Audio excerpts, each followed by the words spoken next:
Hello guys, next episode பார்த்துட்டு வந்து பாருங்கள், அப்போ தான் கதை புரியும். நம்ம சேனல் புதுசாக பார்க்குறீங்கன்னா மறக்காமல் சப்ஸ்கிரைப் பண்ணுங்கள். வாங்க நம்புகளே, 9th 10th எபிசோடுக்குள்ளே போயிடலாம். லீடர் அங்கே அனுப்புன கிளான் சாங்காங் கிளியின் படைகள் சேர்ந்து டீமன் வழிபாட்டு சமாளிக்க போதுமான என்று நினைத்திருக்கிறார் போல. நீங்கள் உண்மையிலேயே அது ஒரு விளக்கு என்று சொல்லுறீங்களா? அதுதான் காரணம் என்றால் நம்ம ஏன் மவுண்ட் வாசெட்டும் ஜோங் வாசெட்டும் ஆதரிக்க கேட்க வேண்டும் அப்படின்னு மாஸ்டர் எல்லாருக்களையும் சொல்லுகிறாரு. ஆஸ் கூட்டணியின் வாரியர் தங்கள் உயிரை தியாகம் செய்தது உண்மையிலே வருத்தமானது. ஆனால் அது எப்படி மவுண்ட் வாசெட்டோட தவறாக இருக்க முடியும்? அது உண்மைத்தானா? டெபுட்டி லீடர் சொல்வது சரிதான். எல்லாரும் உக்காந்துக்கிறாங்களா? யாரும் ஏஞ்சி பெஞ்ச் வச்சு கத்துறோம். நீங்கள் எல்லாரும் ரொம்ப தூரத்துக்கு போயிட்டீங்க. லீடரோட கட்டளை செயல்படுத்துங்கள். முறிமலைன்ஸின் நெருக்கடியான டைம். லீடரோட அதிகாரத்தை வலுப்படுத்துறதுக்காக லீடரின் கட்டளை உருவாக்கப்பட்டது. செயல்பட்டவுடன் யாரும் லீடரின் கட்டளை மீற முடியாது. 9 பெரிய செட்டு அல்லது 5 கிரேட் நோபல் ஃபேமிலி. மாஸ்டர் வர அப்படின்னு யோசிச்சுக்கிறாரு. இது ஒரு முட்டாள்தனம். நம்ம வாரியரை இறந்து விட்டார்கள் என்பது வருத்தமாக இருந்தாலும் நம்ம கூட்டணி நெருக்கடியிலே பக்கத்தில் இருக்கக்கூடாது. ஒரு நெருக்கடியாக கருடப்பட எத்தனை பேருக்குன்னு கை கட்டின சொல்கிறாரு. ஓ எல்டர்! லீடர் ஒவ்வொரு வார்த்தையிலும் மேலும் தவறாக கண்டுபிடித்து பார்த்து எனக்கு டயர்டாகிவிட்டது. நீங்கள் பேசுறது ரொம்ப அதிகம். எல்டர், என்ன தவறு? சீஃப் ஜெனரலின் ஏன் ஜெனி? ஏனென்றால் காட்டு ஃபேமிலி பிரதர் வரவில்லை. வார்த்தைகள் மட்டும் பேசுகிறேன் என்று நினைக்கிறீங்களா? எஸ், இது எப்பாவது ஒரு வாட்டி நடக்க வேண்டியது தான். இதை இப்போது தீர்க்கவில்லை என்றால் இன்னும் குழப்பம் அதிகமாகும் அப்படின்னு நினைச்சிருக்கிறாரு மாஸ்டரு. லீடர், தயவு செய்து ஒரு முடிவெடுங்கள். லீடர், இது போன்ற நிலைமையில் அவர் லீடரின் கட்டளை செயல்படுத்தக்கூடாது. இந்த சைடில் இருக்கிறவன் சொல்கிறான். நான் உடனடியாக லீடரின் கட்டளை செயல்படுத்த மாட்டேன் என்று எல்லாருக்கையும் சொல்கிறாரு மாஸ்டர். ஆனால் நிலைமை இன்னும் தீவிரமாகிவிட்டால் எனக்கு வேற வழியே இல்லை. அசுரா லீடர், கூட்டம் தொடங்கும் போது பிரதர், தயவு செய்து லீடரின் உத்தரவை எனக்கு முன்வையுங்கள் அப்படின்னு மாஸ்டர் சொல்கிறாரு. 9 பெரிய clan, 5 noble family, devil fish strong opposition. நிச்சயமாக. ஆனால் அப்படி செய்தால் அவர்கள் என் வார்த்தைகளை கவனமாக பரிசீலிக்க வேண்டும். அப்படியா? எனக்கு புரிந்தது. S leader. சீஃப் ஜெனரல், கூட்டம் முடிந்த பிறகு 1 நிமிடம் தங்கி விடுங்கள். இருட்டான நேரத்தில் நிலாவை காட்டுறாங்க, பேலன்ஸ் வேறு காட்டுறாங்க. உள்ள 2 பேர் பேசி நிற்கிறாங்க. என்ன ஓன் அப்படி சொன்னானா? ஆமாம் அப்பா. சீனியரனா, இதை அப்படியே குறிப்பிடுகிறேன். டெமன் வைப்பாட்டு சப்போர்ட் டீம் ஆபத்தில் இருக்கப்படும். முன்கூட்டியே இதை பற்றி ஒரு சிந்தனை. நம் அவசரப்பட்டு பின்வங்கியிருந்தால், இல்லை அது நானாக இருந்தாலும் யங் டிசிபலிடமிருந்து குழந்தைத்தனமான கோபத்தை நான் விட்டிருப்பேன். காத்திரு, இந்த பிரச்சனை பற்றி அவர் என்கிட்ட வந்திருப்பாரா? ஆனால் நாங்கள் பிறகு சந்தித்த போது அவர்கள் மார்ஷியல் ஆர்ட் கலைகளை பற்றி கேட்டான். 5 நாட்களுக்கு பிறகு அந்த பையனை சந்தித்தேன். அதற்காகத்தான் அவர் மார்ஷியல் ஆர்ட் கலைகளை ஒரு சாக்காக பயன்படுத்தி இருக்க முடியுமா? அவன் உண்மையிலே ஒரு நம்ப முடியாத பையன்தான். லிவானை பற்றி இன்னும் எனக்கு தெரியாத போல் நிறைய இருக்கிறது. யூக், இதை பற்றி யாரிடம் சொல்லாதே. எல்டர் கண்டுபிடித்தார். அவர்கள் அதை கொண்டு வந்து நம்மளை தாக்குவார்கள். ஆமாப்பா, எனக்கு புரிஞ்சுது. அடடா, நான் எதுவும் சொல்லியிருக்க கூடாது. லிவான் சொல்வதற்கு முன்பே அவர் சொல்லிவிட்டார். டைம் கடந்து விட்டது. குளிர்காலம் வந்துவிட்டது. சான்சிவில் நடந்த சண்டை மேலும் அதிகரிக்கவில்லை. இந்த முடிவு எதிர்பார்த்த லிவான் தனது ட்ரைனிங் மட்டும்தான் கவனம் செலுத்துகிறான். ஜூனியர் பிரதர், மார்ஷியல் ஆர்ட் போட்டியை போய் பார்ப்போம். Yes senior brother. The final dragon ascension tournament போட்டி தொடங்க போது.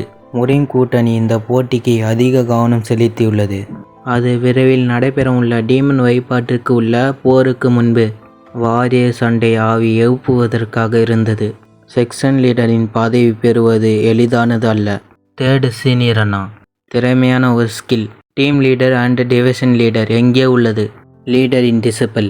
செட்டு லீடரின் நேரடி வம்சமானவர். தானாகவே படை தளபதியின் பொசிஷன் பெற்றார். இருந்தாலும் அவர் அடுத்த ஆண்டு இந்த போட்டியில் பங்கேற்க திட்டமிட்டு இருக்கிறார். பிரச்சனை ஏனென்றால் அடுத்த வருடம் டிராகன் அசென்ஷன் போட்டியில் ஏதாவது நடக்கப் போகிறது. நான் என்ன செய்ய வேண்டும்? ஓ, நம்ம கிட்ட யார் இருக்கிறாங்க? லீடரின் 2 டிசிபிளும் இங்கே பார்க்கறதுக்கு வந்துள்ளார்களா? ஓ, இன்னைக்கு அவனை சந்திப்பேன் என்று நான் மறந்துவிட்டேன். ஹாய் விஜயாங், இங்கே வந்து கொஞ்ச நேரம் ஆச்சு. யாங், நீ இப்போது யங் மேனாக வளர்ந்து விட்டாயா? கடைசியாக உன்னை பார்த்தப்போ நீ இன்னும் ஒரு குட்டி குழந்தை தான். ஆனால் இப்போ நீ பெரியவனாயிட்ட. சிறப்பான பின்னணி இல்லாத ஒருவர் காலப்போக்கில் வளர முடியும். உன் அந்த முள்ளான தன்மை இன்னும் அதே மாதிரி தான் இருக்கிறது. ஒரு மனிதனின் இயல்பு மாறாது அப்படின்னு ஹீரோ சொல்கிறான். உங்கள் கோபம் எவ்வளோ நாள் நீடிக்கும் என்று பார்ப்போம். இவங்க 3 பேரும் அரேனாவை திரும்பி பார்க்குறாங்க. எல்லாரும் எதிர்பார்த்தது போல போட்டியில் வெற்றி பெற்றார் சுகாங் நச்சியோபோ இன் டிசிபிள், ஒரு இடைநிலை கிளான். அசாசின் தொலைத்தின் வரும்போது கடுமையான காயமடைந்த மாஸ்டரை அவனிடம் நம்பி ஒப்படைத்தேன். அதற்கு பிறகு என்ன நடந்தது எனக்கு ஆச்சரியமாக இருக்குது. மாஸ்டர் நன்றாக இருப்பார் என்று நான் நம்புகிறேன். இந்த நாட்களில் பின்னணி இல்லாதவர்கள் ரொம்ப தைரியமாக இருக்கிறாங்க போல. சீனியர் அண்ணா, நான் இப்போது சியோமானுக்கு திரும்புகிறேன். ஓ, சரியாக. திரும்பி வருவதற்கு முன் கொஞ்சம் காத்திருந்து பாருங்கள். உங்களுக்கு பயம் இல்லை என்றால், உங்கள் நேரம் தொடங்கவில்லை என்றால் ஜியோங்குக்கு அருகில் உள்ள ட்ரைனிங் செய்கிற இடத்துக்கு வாருங்கள் அப்படின்னு யாங் சொல்கிறான். என் முந்தைய லைஃப் நடந்த விஜயின் சவால் முன்பு போலவே அவன் தொந்தரவு தான். ஆனால் நான் அவனை சந்திக்கணும். இந்த மோசமான தொடர்பு சீக்கிரம் முடிக்கலைன்னா பிற்காலத்தில் இன்னும் பெரிய பிரச்சனைகள் உருவாகும். ஹீரோவும் விஜயும் இந்த இடத்துல நின்றுக்கிறாங்களா? ஹீரோவை கேட்குறான். நான் நேற்றுக்கிடா உன்னை பார்த்து பயப்படணும். இன்று நான் தம்பிக்கு ஒரு பாடத்தை புகட்ட போகிறேன். நான் கற்றுக் கொடுக்கும் முறை கொடுமையானது. வந்து பாருடா டேய். நான் தான் உங்களோட எரிதி நினைத்தால் நீங்கள் தவறாக புரிந்து கொண்டீங்கள் அப்படின்னு ஹீரோ சொல்கிறான். இந்த 1 மணி நேரத்தில் இங்கே யார் வரமாட்டாங்களோ உனக்கு தெரியப்படுத்துகிறேன். ரியலி உன்னை பற்றி கேவலமாக பேச வேண்டாம் அப்படின்னு ஹீரோ பேசுகிறான். உன் இஷ்டம் போல் செய். நீங்கள் தவறான எதிரியை தேர்ந்தெடுத்தீர்கள் விஜய் யாங். அப்படியா? வாடா பார்த்துக்கலாம். நான் ரொம்ப தூரம் போய்விட்டேனா? ஒன்றும் தெரியாத குட்டி நாயே. நான் நல்ல குணம் கொண்டவன் என்று வாக்குறுதி தர முடியாது. ஆனால் லீடரின் டிசிபிளாக இருப்பதால் நன்றாக நடந்து கொள்ள முயற்சி செய்கிறேன். ஆனால் உன்கிட்ட தயக்கத்தோட இருக்க முடியாது போல அப்படின்னு ஹீரோ பேசுகிறான். அட ஒழுங்கில்லாத தம்பி, நீ லியானுக்கு செய்ததை மறக்க மாட்டேன் கெட்டவனே. விஜய் அவங்கள ஓடி வரான். ஹீரோவை அடிக்கிறதுக்கு பார்க்குறான். ஹீரோ வேற அதுலேருந்து குத்துறதுலேருந்து தப்பிக்கிறான். ஹீரோவில் பின்னால் முன்னாலும் அந்த பஞ்சிலேருந்து தப்பிக்கிறான். அவன் வேற உடைய மாட்டேங்கிறான். வேகமாக வரான் ஹீரோவை அடிக்கிறதுக்கு பக்கத்தில் வந்துட்டானா. ஹீரோ வேற அதுலேருந்து டெஸ்ட் மிஸ்ல தப்பிக்கிறான். கத்துறான். ஓடி தாக்காமல் நேராக வந்து தாக்குடா. அங்கே வேற ஹீரோவை அடிக்கிறதுக்கு வரானா. ஹீரோ வேற கையை பிடிச்சி சும்மா எலும்பு நறுக்குன்னு வச்சு விட்டான். வச்சோன்னே வேற ஆன்னு கத்துறான். கத்தும் போதே மூஞ்சில ஒரு அடியாக அடிச்சடிக்கி அந்த சைடில் இந்து மாதிரி வீங்கிச்சா. மறுபடியும் ஒரு அடி அந்த சைடில் போய் பெல்ட் அடிச்சுன்னு போய் அப்படியே வீறான். ஹீரோல அவனை பார்த்து நந்து வந்துனுக்கிறான். நீ ரொம்ப நம்பிக்கையுடன் இருப்பாயே, அதனால் நான் நினைச்சேன் நீ மிகவும் திறமை உள்ளவன் என்று. ஆனால் தெரிஞ்சப்போ அது தவறான நினைப்பு என்று புரிந்தது. நீ ஒரு கொடூரமான தம்பி. இது எல்லாம் உன் காரணத்தால் தான் நடக்கிறது. ஆனால் உனக்கு ஏதாவது காயம் ஏற்பட்டால் கூட மாஸ்டரிடம் போய் புகார் அளிக்காத. அப்படியா? தைரியம் தான், நான் நோக்கி வாடா. இல்லை அப்படியே கத்தினே வரான். நீ ஒரு முட்டாள்ரா. இது சிங்கோ செட்டின் மகாவால் ஸ்குவாட் டெக்னிக் அதுதான் என்றால். ஹீரோவில் அவனை மாதிரியே 2 க்ளோன் வர வைக்கிறானா. அதை பார்த்து எவ்வாறு ஆச்சரியத்தில் இருக்கிறான். நோக்கி வரான் வாழத்துக்குன்னு அடிக்கிறதுக்கு. அப்படியே அவனை சுற்றி நிறைய ஸ்குவாடுக்கு இது. ஹீரோ க்ளோனை உள்ளே பூந்துலாம் போகுது அந்த ஸ்குவாடு.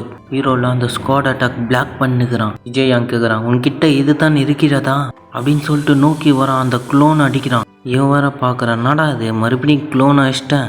இவன் வேற பார்த்துனே வரானா. ஹீரோவும் கூடியே வரான். ஹீரோவும் பின்னாலே ஓடி வரானா. பார்த்துட்டு மகா ஸ்குவாட் டெக்னிக் அப்படின்னு சொல்லிட்டு ஒரு ஸ்லாஷ் விட்றான். ஹீரோவில் அதுலேருந்து தப்பிச்சுட்டு கையில் ஒரு பவர் கேதர் பண்ணி அவனுக்கு ஒரு அடி கொடுக்குறான். அட என் கையே. ஹீரோவில் மறுபடியும் உடஞ்ச கை மேலே மறுபடியும் அடிக்கிறான். உடஞ்ச கையை பிடிச்சிக்கிட முடியாமல் அப்படியே நின்றுக்கிறான். ஹீரோவில் அவனை நோக்கி பாஸ்ட்டாக வரான். பாஸ்ட்டாக வந்து கையில் பவர் கேதர் பண்ணி அடிக்கிறான். அப்படியே சும்மா 4 பக்கம் தெரியுது. அவன் வேற பிளாக் பண்ணுறான்.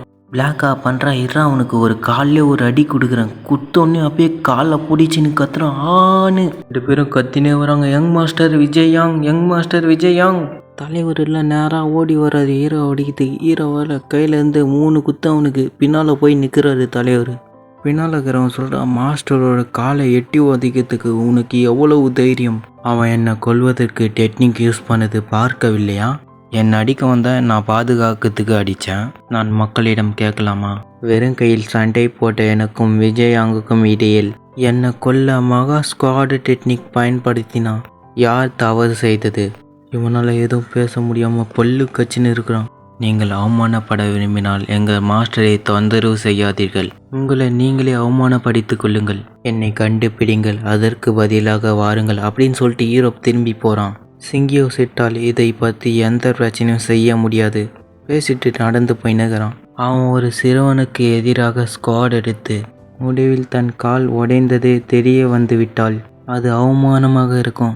நெல்லு தம்பி ஜாங் தேகாங், நான் திரும்பி வருவதற்கு முன்பு ஓஜியோ குலத்தின் செட்டு லீடரின் ஒருவர். அவர் லீடரை பாதுகாப்ப தனது உயிரை தியாகம் செய்தார். சீனியர் அண்ணா ஜாங் ஹீரோவும் நேருக்கு நேராக பார்த்துக்கிறாங்க.